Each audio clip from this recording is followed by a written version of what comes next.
So, right, now we are here. Once again, let us welcome all our great learners and leaders in the society and our great teachers and speakers that has been sharing with us. And now we are moving on. We just finished with another section, powerful section from Honorable Thomas Hone from Singapore. Now we are moving to South Africa, where Professor Dr. Ravinder Rena will be sharing with us on the topic that is also very important. You can see that they all link together. Better understanding and peace. Wow. Okay. So we want to, Professor Dr. Ravinder Rena is a profound academician and distinguished scholar in economics, writer, editor, advisor, motivational speaker, and public intellectual with over 30 years of teaching and research experience in Asia, Pacific, Africa, and European continent. He has been an independent consultant and training expert. Professor Rena is currently working as adjunct professor of economics, DUT Business School, Faculty of Management Science, Durban University of Technology, Durban, South Africa. He is also served as an adjunct professor of economics for master's and doctorate programs at Monarch Business School, Monarch University in Switzerland. Professor Rena served as the honorary country director, South Africa, for the International Intensive University, IIU. Further, he works as a visiting professor for many universities, notably the African for the Siri University, Qatar, India. Previously, he worked as a professor of economics and internationalization project leader at the NWU Business School, Northwest University, South Africa. He served as professor of economics at the Department of Economic University of the Western Cape, Cape Town, South Africa. He also served as professor and the coordinator Joint African Masters Program, JAMP, Harrods Graduate Business of School of Business at the Namibia University of Science and Technology. He also worked as the head of economics, Department of Business Studies, the Papua New Guinea University of Technology. Professor Rena earned his PhD from Department of Economics, Osamia University, Hyderabad, India, with the achievement of the University Gold Medal. He obtained his MABE MPhil PhD from Osamia University and BA and LLB from Kakatiya University in India. He has bagged many awards and prizes.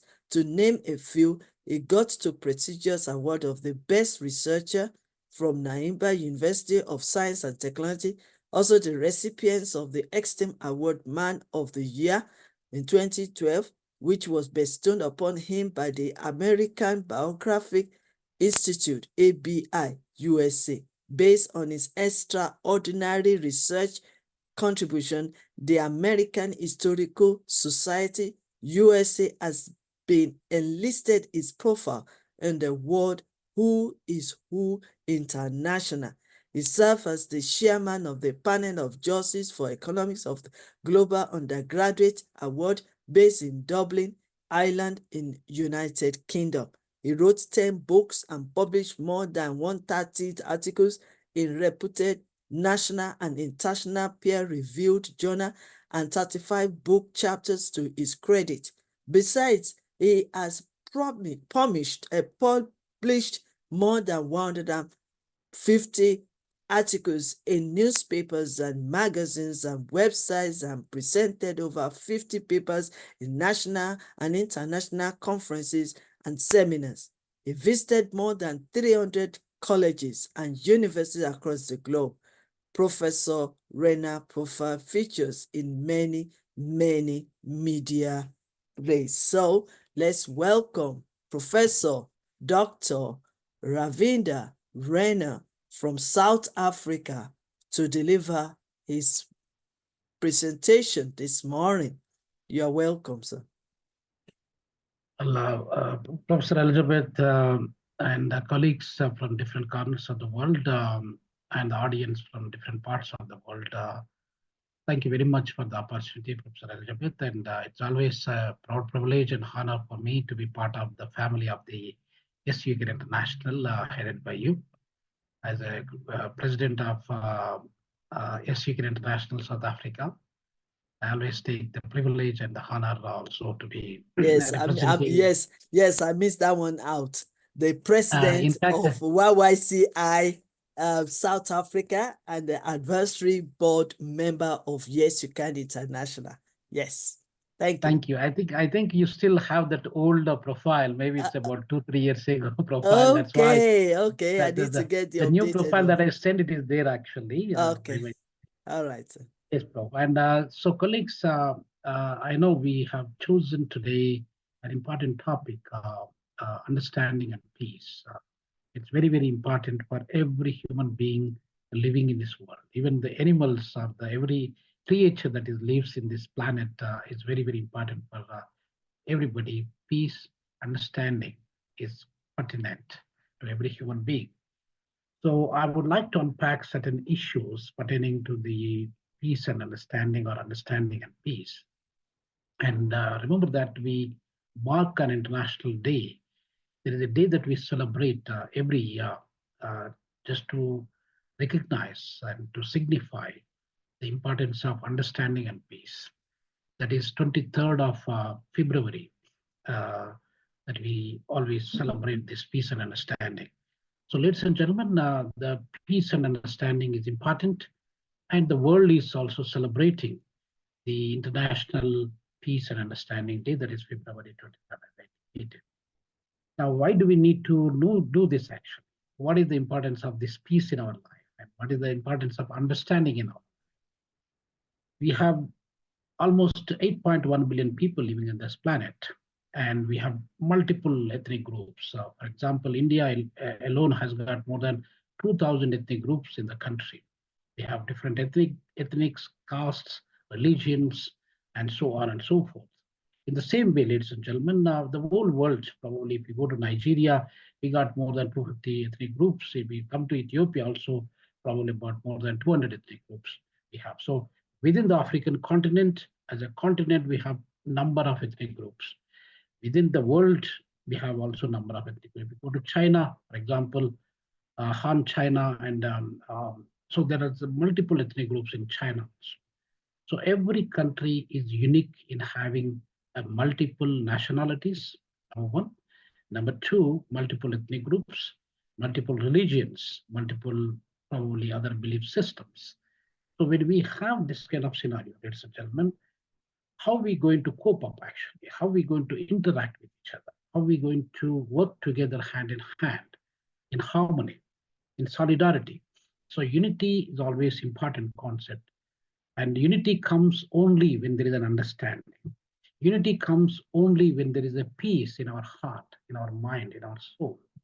If you are aggressive yourself, if you are not balanced yourself, the peace that you are able to develop in yourself with your self-awareness is not going to exist.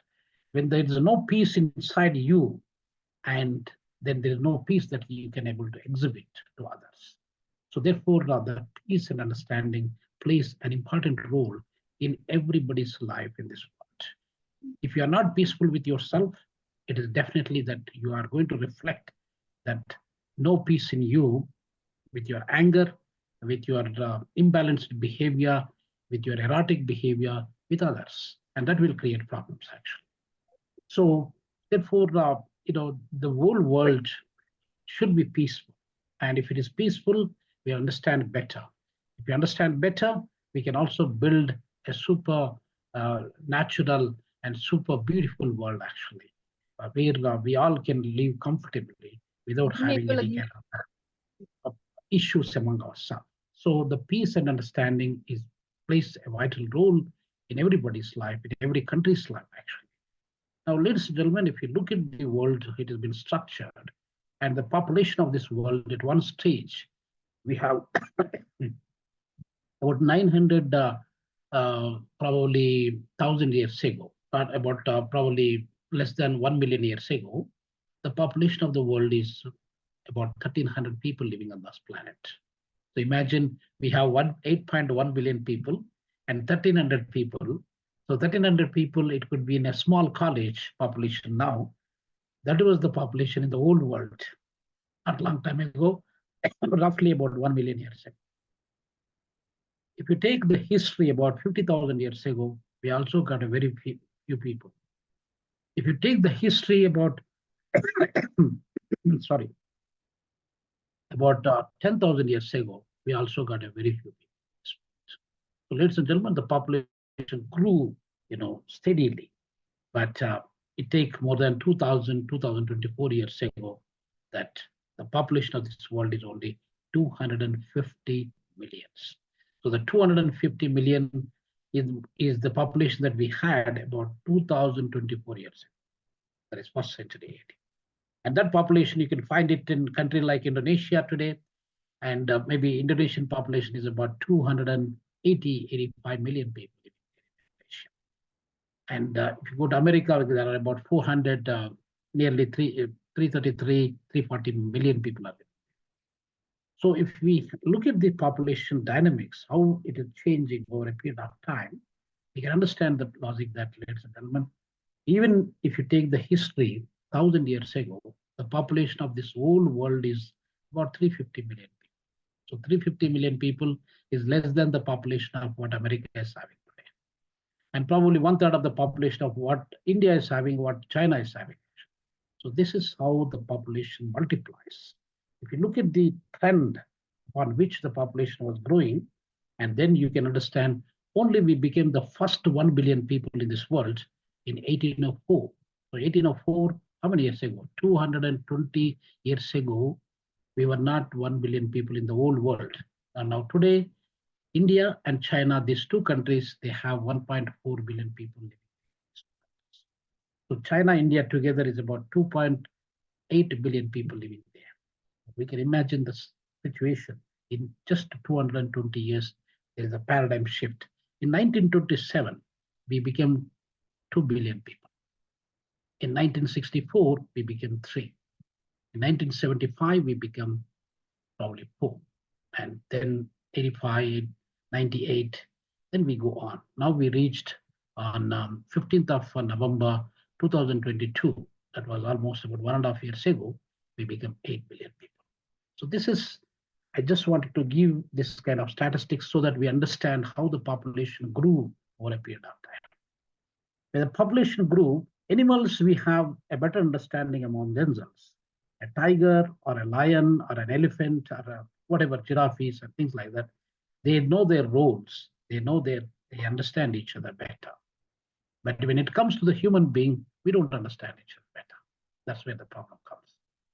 So why we don't understand each other is because we are selfish people. We are self-centered. We have egos. We have all those attitudes. And that is why we don't understand with each other. Now, the understanding, there are, in many cases, in many times, what happens is that if we speak to anybody and then they try to listen only 50% what we speak, they don't pay attention. Even if they pay attention, they're only, whether it's a classroom environment in the colleges or the schools or whichever the meetings and things like that, we don't understand what the speaker is speaking about. So 50% we try to listen. And when you listen only 50%, maybe particularly nowadays with the gadgets that we have, with the cell phones, with the smartphones, with this and that, everywhere, we are not restricting the students, particularly at the college, at the varsity level, they are always there with their phones when they are attending the class. So meaning that whatever we speak or whatever we teach at the varsities, at our classroom environment, people are not receiving it. So generally, I'm saying that at least 50%, if they could able to listen and how much they could able to listen. If they listen 50%, they don't understand all the 50% at all, actually. They only understand maybe 25%. Let us make it half of that.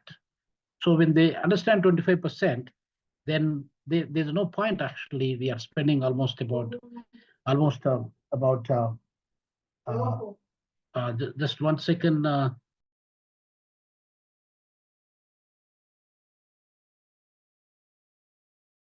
Right. I hope we are all enjoying this lecture to this morning. It's amazing what we are going through and what we are seeing now.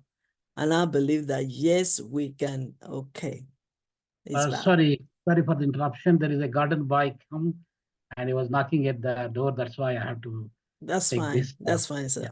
sorry for that. And yes, colleagues. So we do have, when we have understanding of 25%, what we speak in the meetings, in the policy making, in the decision making bodies, whether it's the corporate sector, whether international politics, whether the country politics, or the probably geographical politics, wherever we talk about.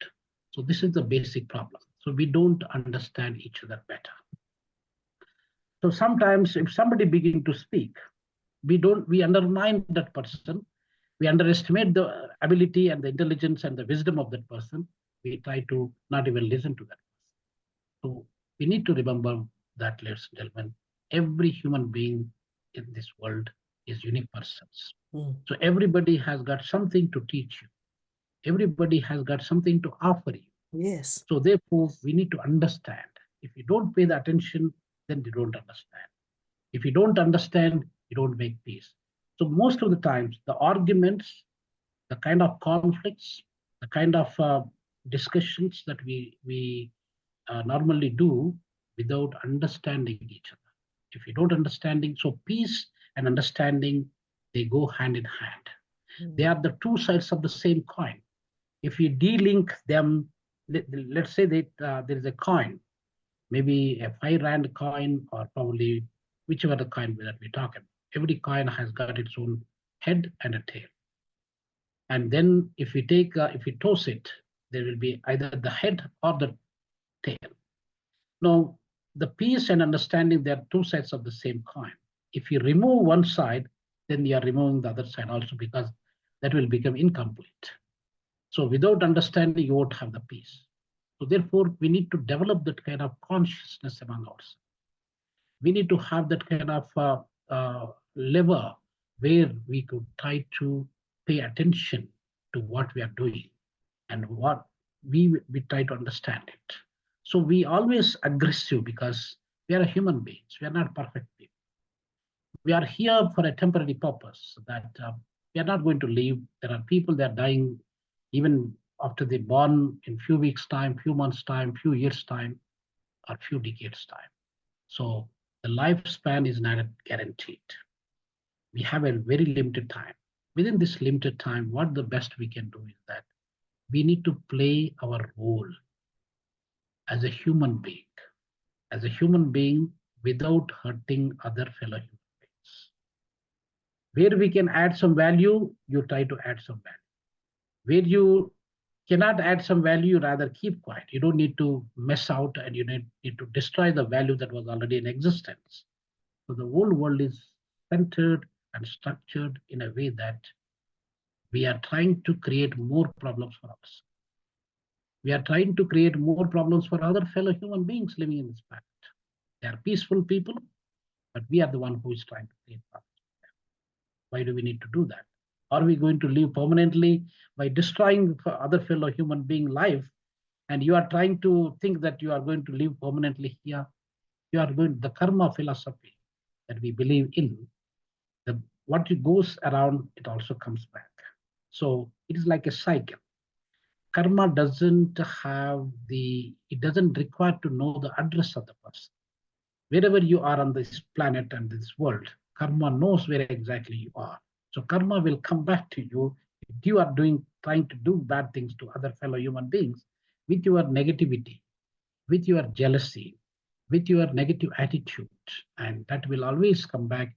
It will also add interest actually, and it will come back, it will haunt you, it will try to destroy you. Maybe it takes a bit of time, You may be thinking that you are powerful because you got money. You are powerful because you got the political power. You are powerful because you got the position in hand where you can try to rule the people. That is kind of wrong. Ladies and gentlemen, we are human beings. We should establish that peace with ourselves. We should establish the understanding with other fellow human beings. Wherever we work with the multi-ethnic groups. We work with different kind of offices.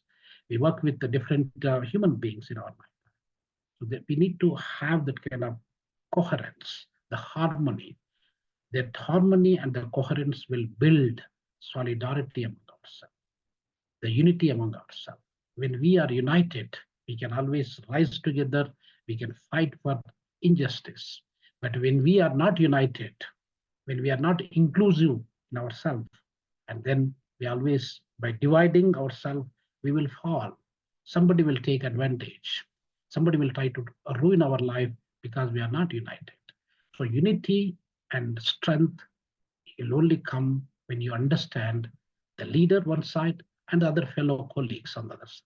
Leaders are not there just to rule us, they are there to actually lead us. So we hardly find the true leaders in this world today that are really leading us. But we always find rulers. There are a number of countries that are having elections, including India and so on. So we have most of the leaders across the globe, generally speaking, not specifically mentioned into one country. So we are here, whether you are a leader, whether you are a common citizen, we are always equal, actually. We are, because we are human beings. If you see the leader of any head of the state of any country, they don't look different from us. A common man, whatever he is a common man, a leader is also a common man. So when you are sitting with the power, the people are giving you the power with an understanding that you need to have that kind of balance. And because you are also a human being, you will also leave this world one day, like any common man. So when you know that dynamics of we are only temporary people here, some 0 to 100, maybe if you are very lucky, you may live maybe 100, 110, 115. That's the maximum, maybe 123. I think the longest living person that I was reading some time back. So within this 0 to 80 or 100, there is a very limited period of time. You are here to add value where you can add value, that the legacy that you create, the legacy will be remembered. We remember Nelson Mandela, the father of the nation, South Africa. We remember Mahatma Gandhi, though he was not holding any position as a prime minister, as a president of India, but we still remember such. We remember Martin Luther King as a religious leader, and we remember so many, Abraham Lincoln and other great leaders, actually, just because they left a legacy. We learn every single day a lesson from that kind of legacies, that kind of wisdom, the thought process that they added to this kind of discussion forums. So, ladies and gentlemen, that we do not, if we do not integrate ourselves, if we do not have that peace within ourselves, we always become a bad citizen to this world. So let us try to be calm, collective. Let us try to peaceful within, so that outside you will be also peaceful. Outside you will develop that inclusive approach. We are developing so much badly in these days that we are exclusive. We wanted to create demarcations. We are wanted to create barricades among us. Why do we need to do that? Whether you are a president, whether you're a common man, you are a human being, first of all. The religion, we have number of religions in this world, ladies and gentlemen. We have the biggest religion is Christianity, where we have probably about 3.2 billion people believe in Christianity. Of course, we have within Christianity, we have multiple other subsections. I'm not going to go to the details of it. We have got probably 2.8, nearly close to 2.9 billion people living in Muslim and Islamic religion. And we also got probably about 1.6 billion people, they are believing in Hindu. And we have other religions, and there are different other belief systems that we have. So these are the major religions of this world. And now every religion says one thing, that you respect other fellow human. You love and care for other fellow human. No religion says that. I read as a student of law while I was doing my bachelor degree in LLB. I have a subject called family law, where we have Mohammedan's law with the Islamic law, and also the Hindu law. And I studied those subjects. I also studied a little bit of Quran. I studied a little bit of uh, Bible, maybe Bhagavad Gita, the Hindu religion. At least I got a fair understanding about these three religions. Every religion says you respect other fellow human beings, you love and care for other fellow. It never says that you destroy just for your own benefit, your own kind of, whatever you wanted to achieve in your life. Don't take advantage. If somebody loves you, somebody really care for you, please reciprocate that care and love, and don't take advantage of that. So you just make peace with yourself. You try to understand that fellow human beings, nature and the feelings. So if we could able to do that harmony among ourselves, ladies and gentlemen, we could able to achieve. And the achievement is not that if you become a rich person, that is not an achievement. Your achievement signifies that you are an achiever, you are a successful human being, where you could able to add value. And we have seen so many people in this world, when they leave with empty hands. That maybe Alexander the great emperor that we talk about in the history, when he dies, he says that, no, when I'm dying, please keep my hands out. And at least the world knows that Alexander the Great, such an emperor, is leaving this world with empty hands, is not taking anything. So the life taught us so many lessons, actually. Life is still teaching us so many lessons, that we come with the empty hand, we leave this world with empty hand. In between, you are there to play your role. God chosen you and God chosen me to do a specific purpose, actually. God doesn't go anywhere and everywhere. It is the God created human beings to represent God, actually. So God, according to God, in every religion, it always says that you live with peace. That's why I always say that, ladies and gentlemen, we have, if we could able to believe, because in India, or in philosophy of India, they say that Vasudhaika Kutumbakam. The meaning of what is a Sanskrit word, Vasudhaika Kutumbakam. The meaning of Vasudhaika Kutumbakam is that the whole world population, that is 8.1 billion people, is one family. So remember that when Adam and Eve, if we think that they are the first human beings living on this planet, then we are all interrelated as brother and the sister. And no matter whether you come from Africa, whether you come from Asia or Europe or Latin America or Northern America, whichever country, or Australia, we're all fellow human beings. So humanity should be the first religion. You respect fellow human being. That is why we always believe that you pray. You don't need to go to the church and the mosque or to the temple to pray to the God. God is there in you. God is there in every human being. So if you treat other fellow human being like a God, you don't disrespect to the God the same way you don't disrespect the fellow human being. So if you have that understanding, if you have that peace among yourself, you can always build up the good relationships. Then you always live with the solidarity and with the empathy, with the good, uh, probably good deeds, and every human being needs. You don't need to, when you are raising in your power, when you are raising your money bar has been going up, you are becoming a billionaire, and maybe the Africa's richest man, like we have a Dangota from Nigeria, uh, and we have Elon Musk, and we have so many other rich people. Whichever rich or poor you all have only 24 hours time, and you all will be living this world, no matter what you have. So therefore, the respect, if you could able to treat the other fellow human being, whether you're a garden boy, whether you're a waiter in the restaurant, or whether it's a cleaner, or whether it's a president, you try to balance that. It is difficult for us to maintain the same level of respect for every people living in this world. Whenever we meet, we will differ because we are human beings. That's why we call ourselves as human beings. We are not like Jesus Christ or we are not God, Lord Krishna. So we need to maintain that. If you maintain that, you are the superhuman being. If you are a healthy man, you are the richest person actually.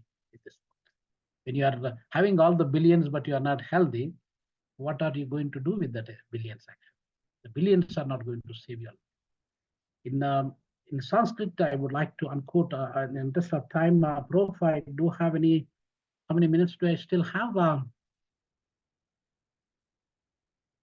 You are muted, Prof. Maybe 10 to another 15 minutes. 10 to 15 minutes. Yes, continue. Yeah. We believe that there are in Sanskrit there are Arshad Vargas.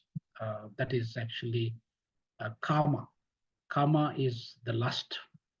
You just try to give up the lust that you have, and the lust is going to destroy you. Krodha, that anger. Anger also destroy you.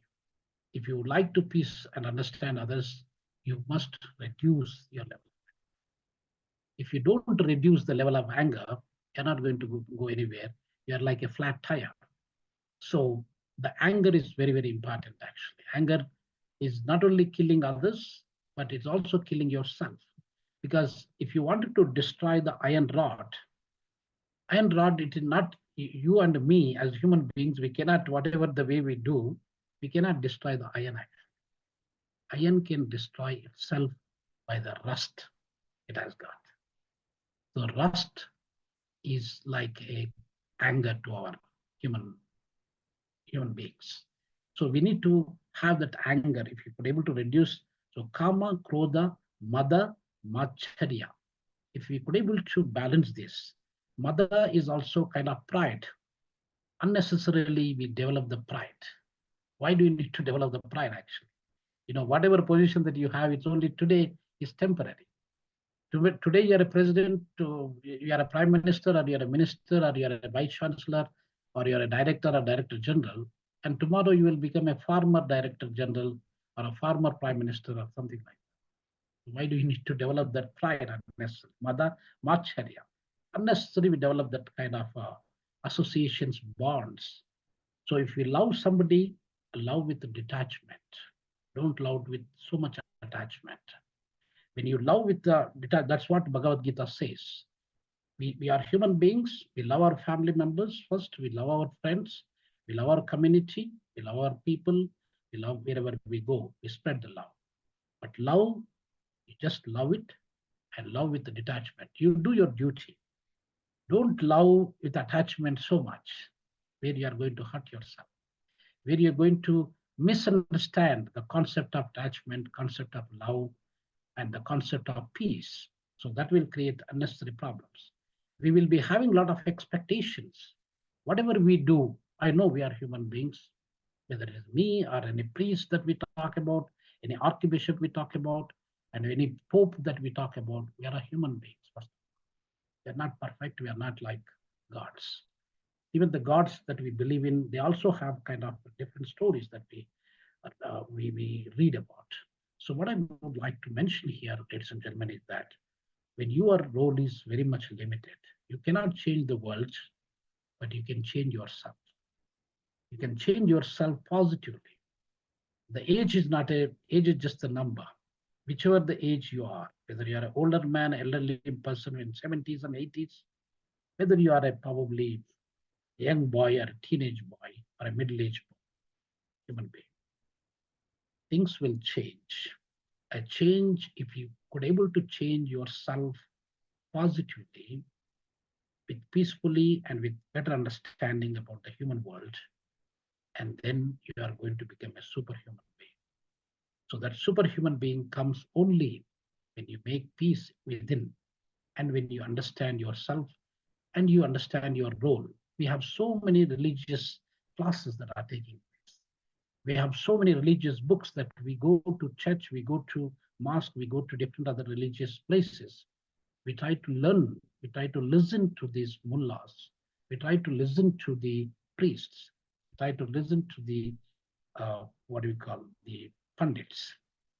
But at the end, what we are doing in our life, You don't need to go to church and all other religious places when you are violent yourself, when you are trying to create problem not only for yourself but other fellow human beings on daily basis. What is the use of you going to the religious places and doing all that, praying hours together? It doesn't make sense. So pray inside yourself. Your heart is a temple. Your heart, don't deceive your heart. If you don't deceive yourself, that means you're not also going to deceive other fellow human being who is trusting on you, who is literally depending upon you for everything. Therefore, ladies and gentlemen, we need to have the peace and the coherence within ourselves, within our body system. And that comes probably, I know we are probably eating the different kind of foods, different cultures we come from, different backgrounds that we come from, and the food that we eat also create kind of anger unnecessarily. And the way that we live in, the background that we come from, the people that we see, it's all demonstration effect. When you see the other human being who is riding a Lamborghini or Ferrari or probably some other fancy cars, or whatever the Benz and things like that, it is a demonstration effect. We immediately try to follow what the other fellow human being is doing. You don't need to follow others. Remember that, ladies and gentlemen, every human being is 8.1 billion people.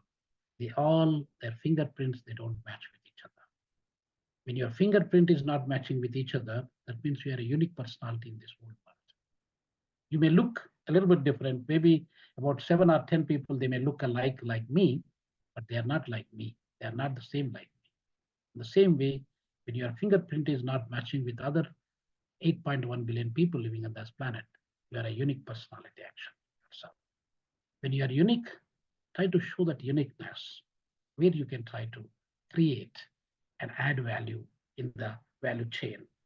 If you could able to add values, we can always create this world, better world. I know we have been having a lot of conflicts. There are a lot of countries, they have border conflicts. We have conflicts in Palestine and Israel, which I'm not going to touch the details of it. We have war with Eritrea, Ethiopia, where I was working earlier, where we have war in DRC, Congo, and maybe neighboring countries here and there. We have wars everywhere. We have war with Pakistan and India. We have war with China and India. There are so many border conflicts that we have. Why do we have those conflicts? And what is the fun in having the conflict? So conflicts, wars, and kind of misunderstandings will not take us anywhere.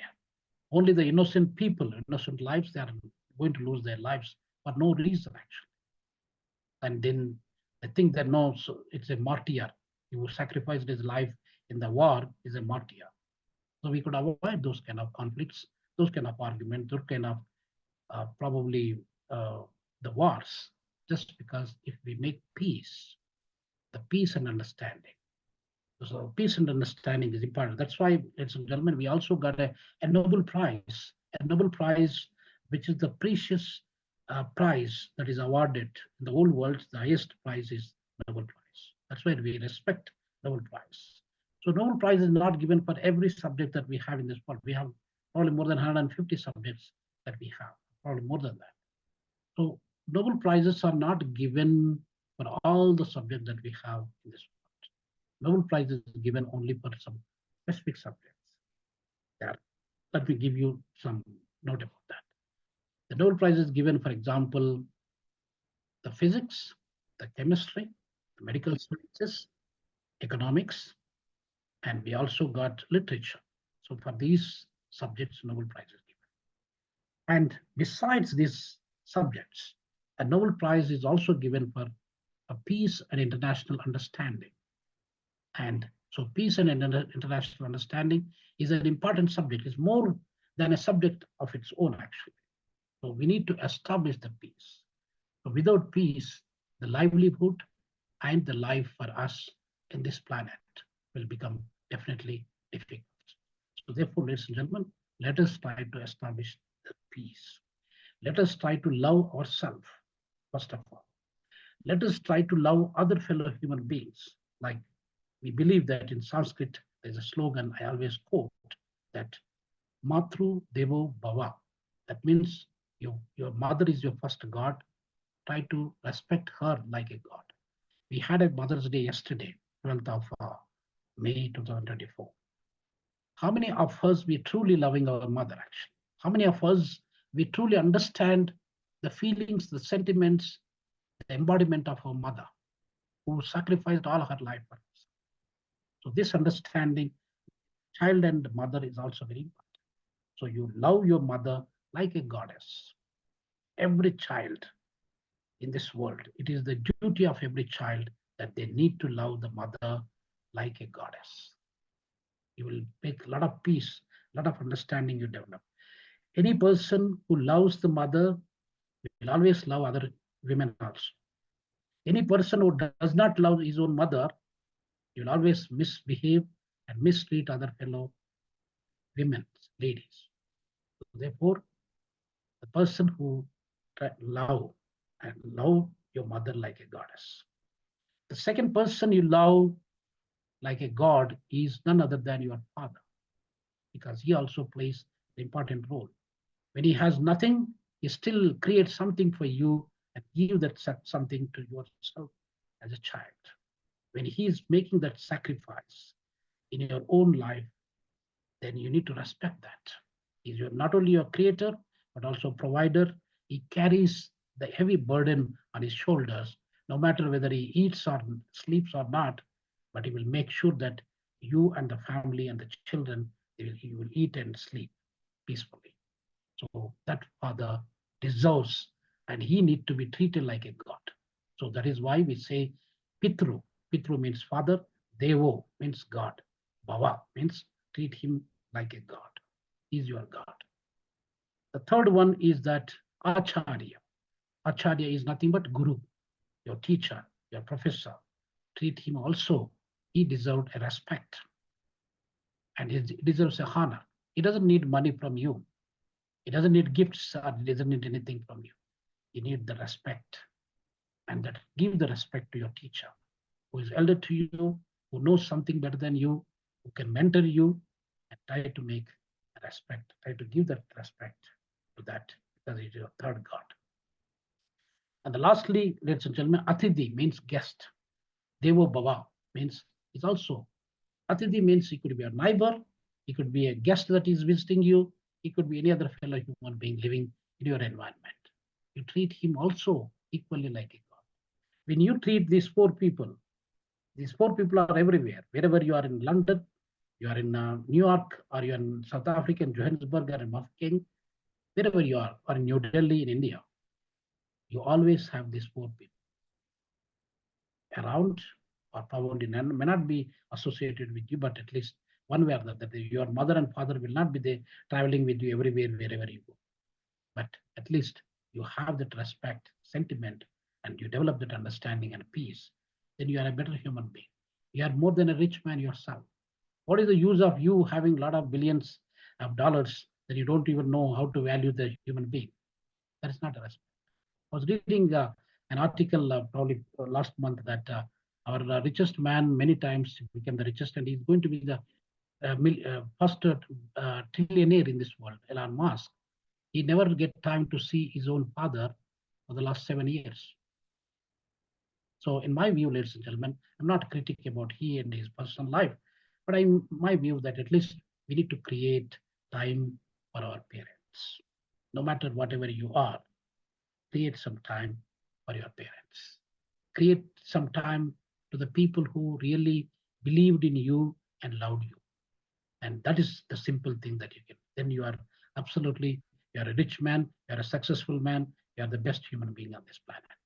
So therefore, ladies and gentlemen, finally, I would like to conclude by stating that the peace and the understanding is very important for our life, without which our life is going to be complicated and it will lead a lot of problems, because we human beings, nobody create problems for ourselves actually. 90-95% of the problems that we face in our lifetime, we create for ourselves. And that is because of our attitude, because of our anger, because of our selfishness, because of all these negative things that we create problems. Only 5% problems that we face in our life, they are not. in our hand. There will be earthquakes, there will be accident, there could be something that is not in our hand. You do not have control. But if you control your tongue, just try to control your tongue when you are in the public. When you are in the public places, try to control your tongue. When you are alone, try to control your mind, because your mind can be creating a lot of devilish ideas also sometimes when you're alone. If you regulate these two things, when you're alone, try to control your thought process. When you're with the people, when you're talking to the people, control your tongue. Then you can live with the peace. You can rather people, the God given us one tongue to speak and two ears to listen. So you try to listen more so that you can understand other person, and speak less so that you can try to understand the situation better and you can make peace. So with these few words, I would like to thank Professor Elizabeth and the Queen Elizabeth and all other colleagues who are sitting here. And thank you for the opportunity. Thank you so much. Thank you so much. I know you've been busy, you've been traveling all over the place, and still you have time to prepare for our masterclass of the month of May. And I want to say thank you. We appreciate your time. We appreciate, I think you still have more than one. We're still gonna call you back. I think I will check. But we still appreciate your contributions since last week when we started this masterclass. Thank you so much, Professor Ravinder Rena from South Africa. Now, question time. But before then, let me appreciate all my great leaders. I noticed Dr. Lonston Tom joined us earlier. Thank you so much for joining. And Dr. Stephen Cameron, thank you so much for joining. Ambassador Lukman Nuruddin, thank you so much for joining. Dr. Samina, ma'am, you are welcome, ma'am. Thank you for joining us. And Dr. Ambassador Gavan Talia, thank you so much for joining us. Ambassador Ilori, thank you so much on Facebook for joining us. Oh my God, she is really listening to you. She is really commenting seriously, and I believe that every other person that has joined us, oh, my mentor has joined the Facebook. Professor TPS Sasikuma, thank you, sir, for joining us. I thought you would join us on the Zoom, but it's okay. Thank you so much. And Dr. Betty Speak, thank you so for joining us. Ambassador Charles, thank you so much for joining us. Ambassador Isaiah, thank you so much for joining us. We really appreciate your time and the willingness to want to learn from us today. It's been amazing. Now, question time. Please permit me to firstly call on Dr. Ambassador Gaffer Talia, because he might be having problem with his connection because of the electricity, but he has really said that he has question for us, for you, Professor Pravida. So please, Dr. Ambassador Gaffer Talia Ola from Nigeria, the founder of Nigerian Vogue Media, the Academy. And please unmute yourself and ask your question. Please unmute yourself quickly because of time. Hello? Yes. Hello? Hello, we can hear you. Okay, thank you very much. First and foremost, I want to thank the Youth YYCI International Academy for all this transforming the woman life. The question that I want to ask, we are all God created, and we are all human beings. We are being created to make some error, not to some extent. And I want to appreciate our last speaker for where I've joined. Our ear, our nose, all our five senses is being created by God to think for a purpose. And I hope the Yes You Can International Academy, you are doing a great job. And this is an impact to humanity, even for we that we are journalists. We are to transform this organization to extract English speakers and publish out. And I want to really appreciate this platform. Number one, I want to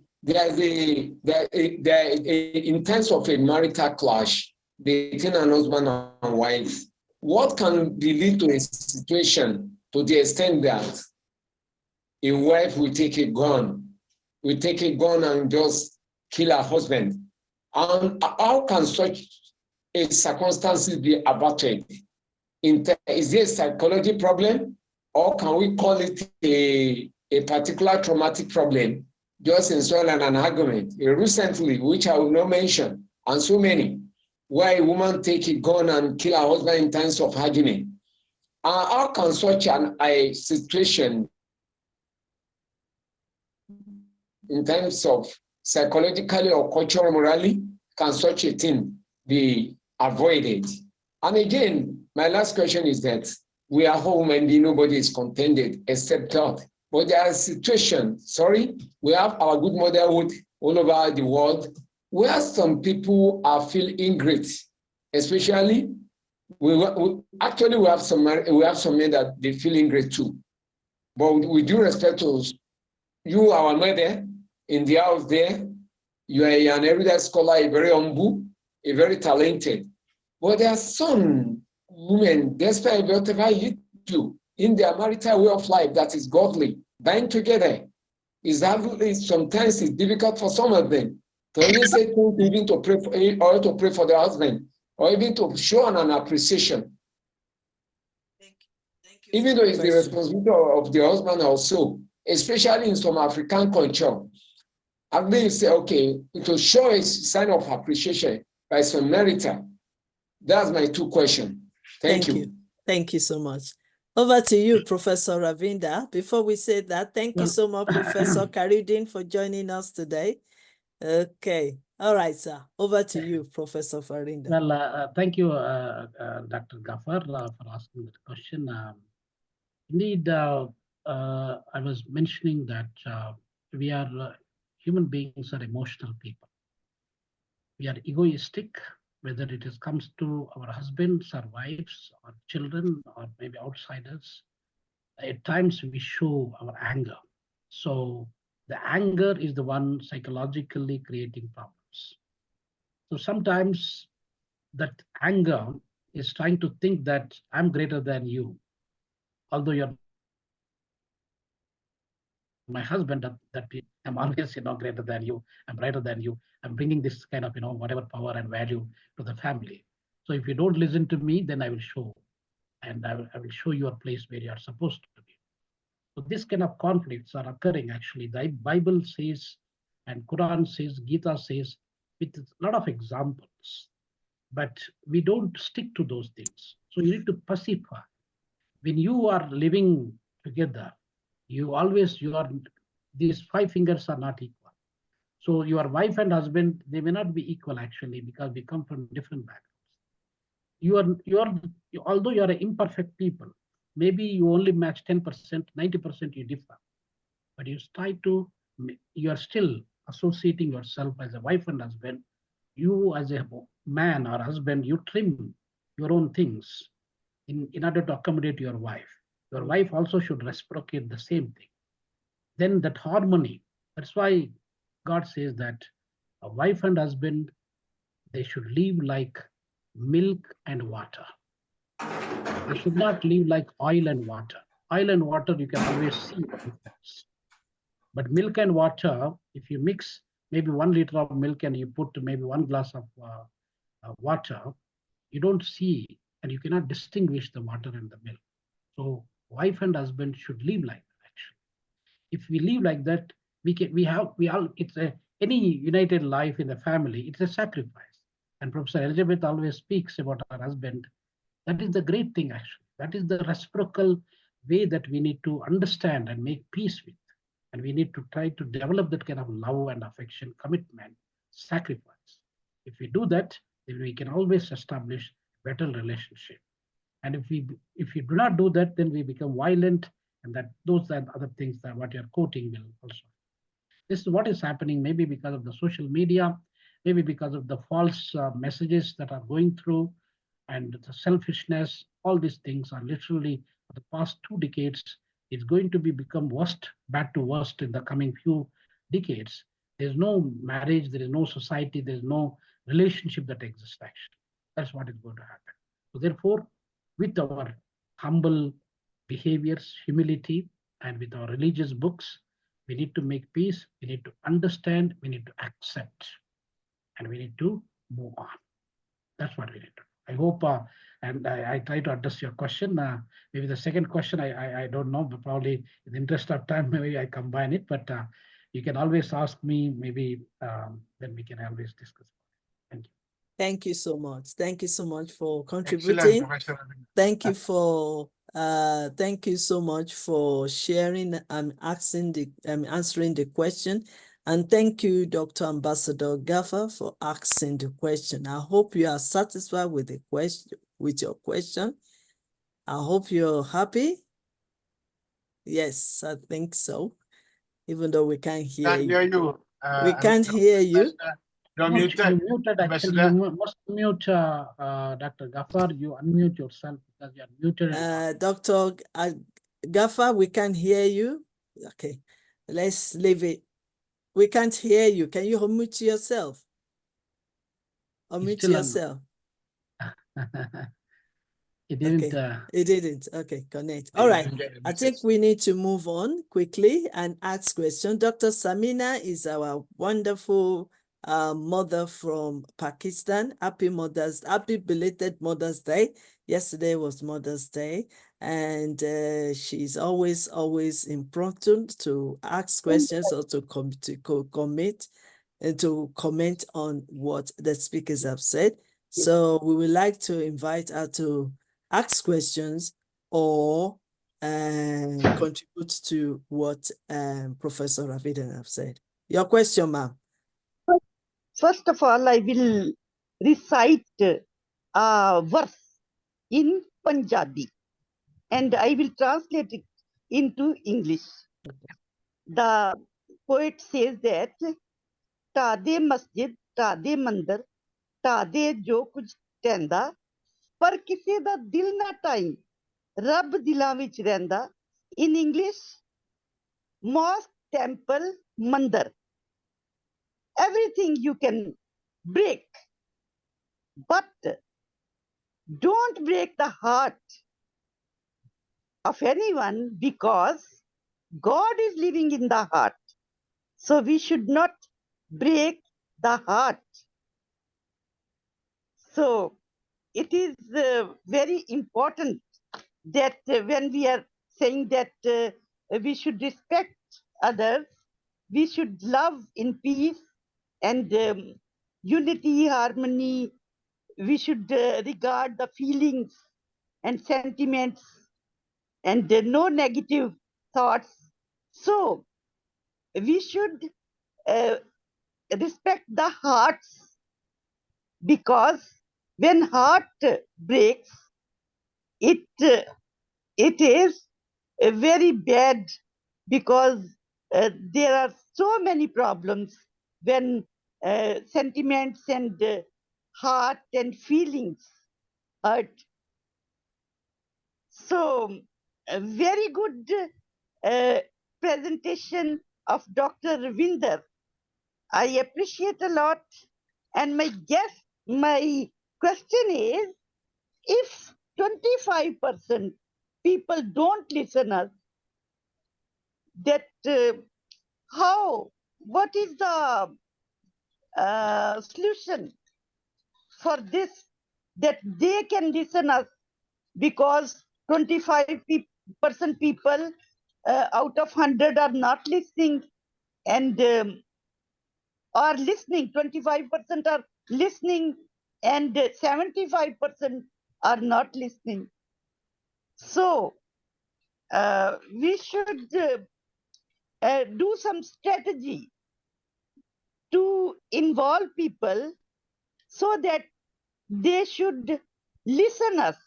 So tell us some strategy that everything is right, that nothing is permanent in the world, everyone leave the world without empty hand, and Nelson Mandela, and Mahatma Gandhi, and Martin Luther, and we can also say that Jesus, and many more religious leaders.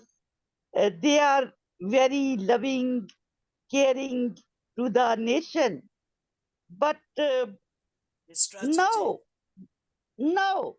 what can I do to enhance love, peace, harmony, understanding? Because 25% people are not listening to us. So tell us some strategy, please. Thank you so much. Thank you. Well, Dr. Samina, thank you, madam, for that wonderful question and the positive feedback. Well, if you wanted to stand alone, or if you wanted to stand out of the crowd, you should be always unique. Now, if you look at, let's say, for example, in America, we got about 12% people of the population of America that are our Black brothers and sisters. And Barack Obama is the one who stood out, and he could elevate himself to the president 2 times of USA. And when Barack Obama speaks, we listen. And even the people, those who don't want to listen with that 50% listening or 25% understanding, they wanted to listen to him. Or there are some great orators and great speakers and great people that we have in this world. We listen to them because the way that they develop, they stand alone with their knowledge, with the wisdom, with everything that they add some value. So that is how we need to strategize ourselves. All the human beings, even Prabhupada, for example, the one who developed the ISKCON, International Krishna Conscious Movement, while he was 67 years old, he started that movement. Now, ISKCON temples are located in almost many countries in the world, more than 100 countries in the world. So he never even believed himself that he could able to achieve something at the age of 67, and he proven that. And we also got other example I would like to quote, KFC, the Colonel. And Colonel also did the same thing, actually. So what I'm trying to tell you is that whatever we do it with our love, with our passion, with our soul, heart, mind together, without expecting any kind of outcome and recognition and any kind of, whatever we awards and rewards. We do it with that, and people definitely, they realize they will try to come back to you. And even Shirdi Sai Baba, I don't know whether you know about Shirdi Sai Baba. That is a temple that we all call Shirdi Sai Baba is a god. He has got 90 cents, not even 1 rupee when he passed away in 1980. But there are millions and millions of people, they go to the Shirdi to pray him like a god, Bhagwan, because of the power that he has, because of the preachings and the service that he did to the humanity. So all the people that we see, all the, whatever philosopher that we see, they're not rich people actually, but they are there to serve the humanity. If we have that approach, and then definitely that is the strategy. You serve the people. You are a human being, serve fellow human being. That is why we say Manava Seva, Madhava Seva. That's a Sanskrit word. I think you understand that, Samina. Manava means human being. Seva means service. You serve the human beings, that means you are serving the Madhava, means God. So if you do that, you don't need to spend hours together in the church, this and that. Just help the human beings. There are a lot of human beings in this world. They need other fellow human beings, support, love, and care. You do that, you are the best human being. You could be the best speaker. People will listen to you. I hope I tried to. I think, are you okay with that, Dr. Yeah. Samina? So Yes. nice of you. Yes. Thank Wonderful you so much. answer. Thank you so much. Thank you. Thank you. Okay, let's move on now. Professor Karudin, do you have any question to ask our speaker? No, they are doing fine. Okay, they're doing fine. Samina already asked the questions, and Okay. Prof. Ravinder has given a wonderful Question. Excellent answer. Thank you, Prof. Yes. Ravinder. There is a Thank you, question Professor on K. the Nice to see you, platform. sir. Thank you so Yeah, much. Yes, sir. thank you so much, sir. There's a question on the platform from Ambassador Lukman. How can cultural exchange programs and intercultural dialogue initiative contribute to building trust and mutual respect among diverse groups? Very important question.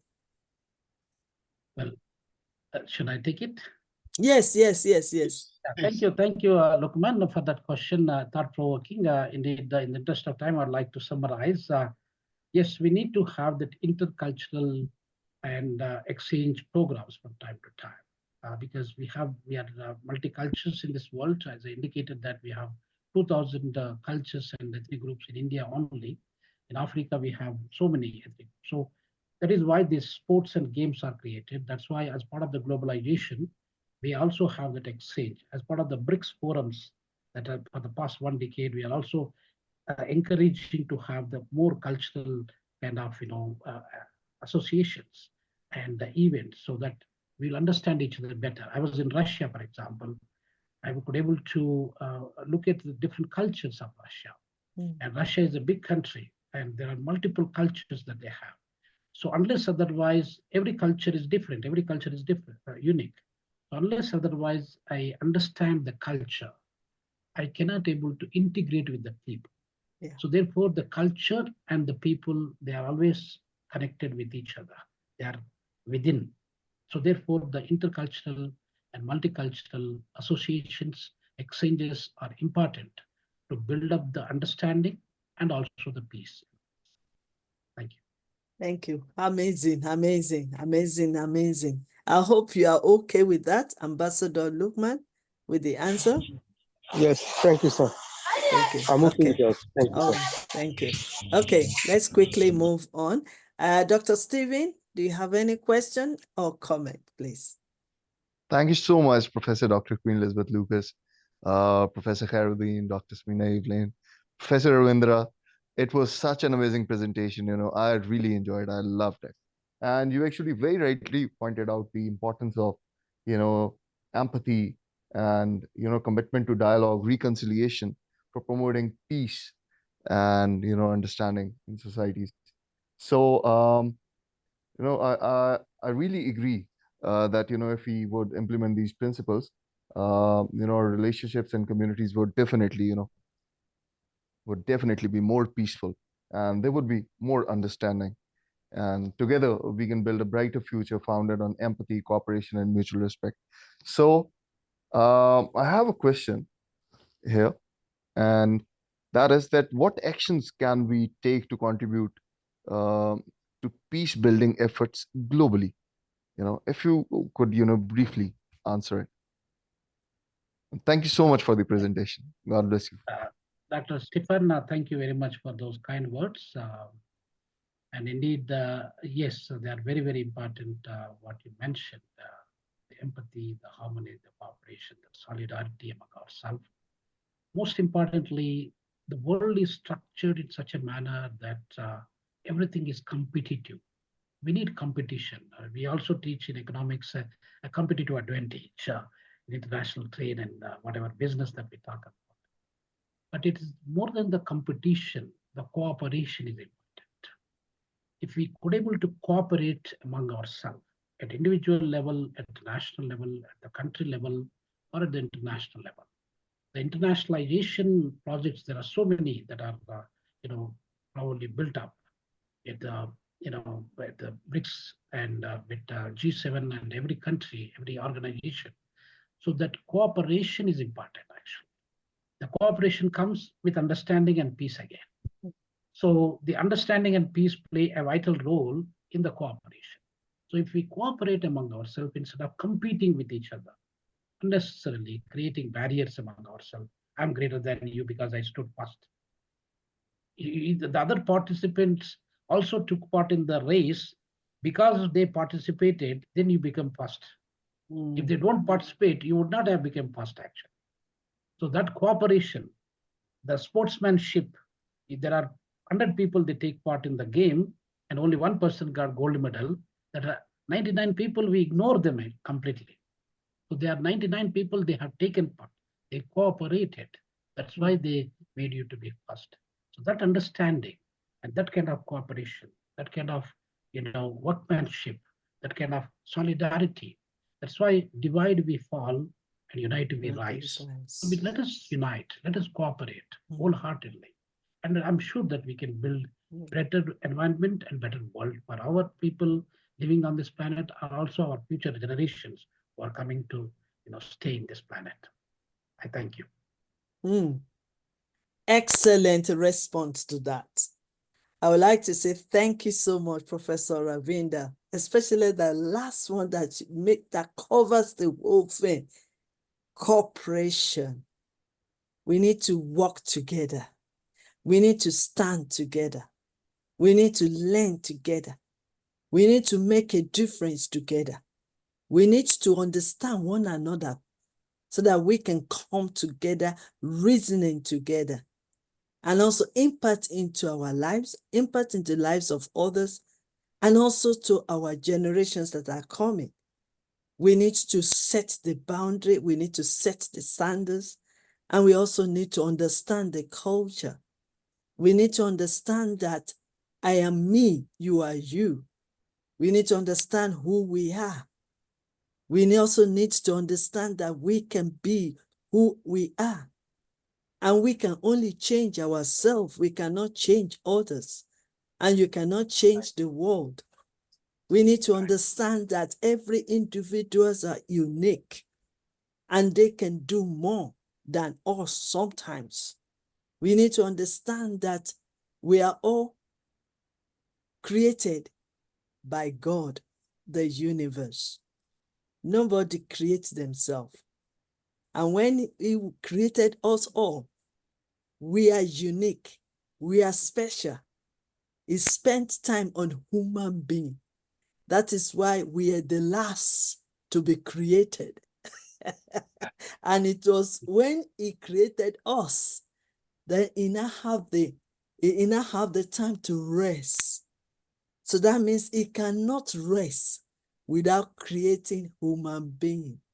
So when we appreciate the creation and the creator, and we appreciate who we are, then we can say to the world, yes, we can. Yes, we can come together. Yes, we can walk together. So we need to build our understanding. Keep building it all the time. Because like I will say, mindset is everything. You gather the informations, you store it in your mindset, you meditate on it, you gain better understanding, then you are ready to add value to others, to respect others, to collaborate with others, to cooperate together. But you have to start from individual. And that is why it is so powerful that personal development is so powerful. When you build yourself up, the way you will treat others will be different. When you make yourself better, the way you will respect others will be different. When you add value to yourself, like you said, Obama developed himself. That is why many of us or many people in the world can dream that they want to become the president of the United States. But dream is one stage. Make it happen is another stage. Working with community is another stage. Because you cannot vote for yourself to become the president. Somebody somewhere needs to vote for you. And it doesn't have to be your own tribe or your own community that will, your own tribe, your own family that will vote for you. You need a wide diversity of people to vote for you. And that is why we need to embrace the culture of difference. We have to embrace the diversity because you never know which vote will count. It doesn't have to be the people you know. It could be the people that you don't know at all. But when you develop yourself and make yourself lively, approachable, flexible, then people watch from far. and they want to invest into your life by voting for you. And that is very important. And when they now vote for you, then you need to now reason with what they are thinking, their needs, what they are expecting. You are not there by your own power. You are not being a president or chairman or prime minister by your own education. You can have PhD and still struggle to become a leader.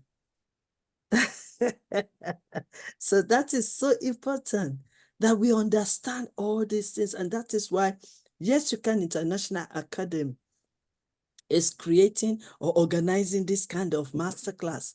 Let's come together and reason together. No one can do it alone. A tree cannot be a forest.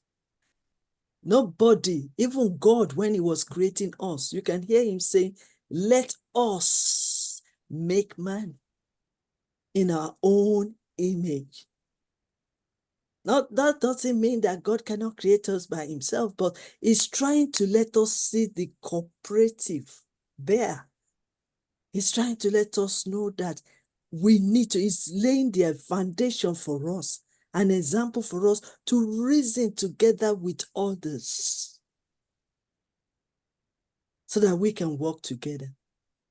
Despite our differences, despite our tradition, despite our religion, despite our culture, we can still work together and build the nation. And that's where peace is all about. Whatever happens in Gaza happens to us because we are human beings.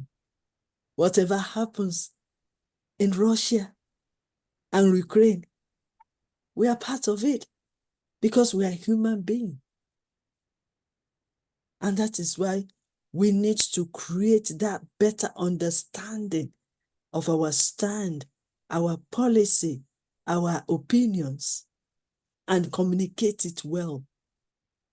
That's why we need to open dialogue and understand. If I want to be committed to Professor Ravinder, I need to really be communicating and understanding his situation. When he's saying to me that, oh, I can't come to this conference today, I'm in Russia, I have to understand that because he's there representing us and we are here representing him. So it took understanding to develop that peace and for us to maintain that peace in the world. And I want to say thank you so much. I wish Professor Carradine, he's full of wisdom. I wish he would be able to say at least some statement for us this afternoon, but he's shy. But then that is okay. Right. I want to round up and I want to say thank you so much, Professor Ravinder Rena, for sharing your thoughts with us today. So the next session will be me. I'm just going to, I know some things and I'm just going to hand your recording.